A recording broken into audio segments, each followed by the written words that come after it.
Eran los años 40. La tecnología como la conocemos hoy difiere muchísimo de lo que en esa época existía. Los automóviles eran ruidosos y lentos. Las calles eran angostas.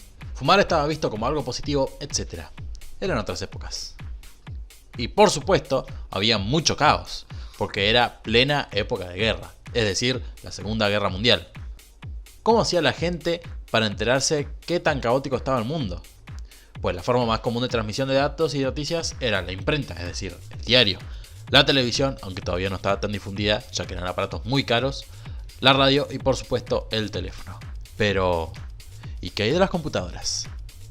En este video vamos a ver la historia de la que es considerada la primera computadora digital, la ENIAC, por sus siglas en inglés Electronic Numerical Integrator and Computer.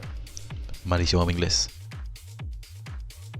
La ENIAC es considerada la primera computadora digital de propósito múltiple y reprogramable, es decir, muy parecido a lo que conocemos hoy en día por computadora, solo que mucho más arcaica. Mucho más arcaica. El proyecto fue originalmente pensado para calcular tablas de tiro. Recordemos que estamos en plena Segunda Guerra Mundial y que se necesitaba alguna forma de poder hacer los cálculos más rápidos. Fueron 8 personas que trabajaron en el proyecto. Los ingenieros John Presper Ecter y John Williams Mauchly, y las 6 programadoras Betty Holberton, Jean Bartik, Kathleen Antonelli, Marlene Meltzer, Ruth Teinbaum y Frances Spence, que seguramente no pronuncié bien ninguno de los apellidos. ¿A qué nos referimos con computadora digital?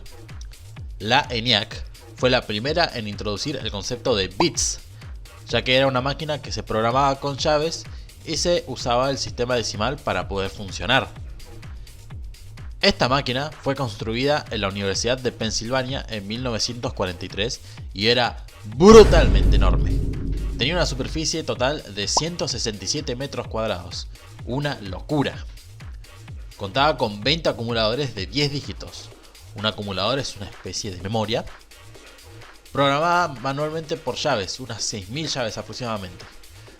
Tenía 17.468 tubos de vacíos que posteriormente serían reemplazados con un nuevo juguete tecnológico, la invención del transistor.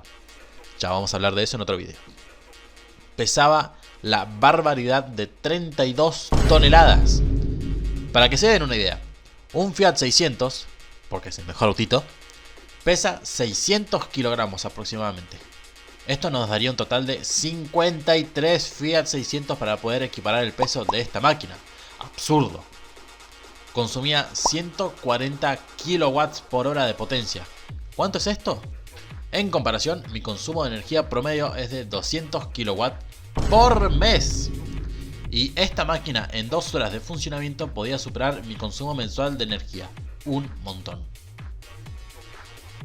Y en cuanto a potencia de cálculo, era capaz de realizar 5000 sumas por segundo o 360 productos por segundo. En resumen, era una monstruosidad pesada, que calentaba mucho, muy lenta y muy enorme. Y el colmo de esta historia de la informática es que, para cuando la terminaron de fabricar, la guerra ya había terminado. Fue completada el 10 de diciembre de 1945 y mostrada al público el 14 de enero de 1946. En esa época, otros proyectos se estaban llevando a cabo como la IAS, la UNIVAC, la EDVAC o la EDSAC. Si querés saber la historia de estas computadoras, dale like al video para hacérmelo saber. La ENIAC fue financiada por el ejército de los Estados Unidos y tuvo un coste total de fabricación de $487.000 estadounidenses, lo que hoy equivaldría a 8 millones de dólares. ¿Y cómo era programar en esta cosa? Una palabra: horrible.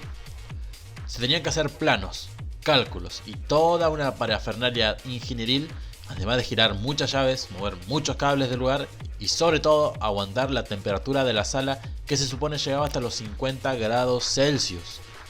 Afortunadamente no duró para siempre, ya que en 1955 se dejó de ser utilizada, habiendo ya a disposición otras computadoras como la IBM 701 y la IBM 702.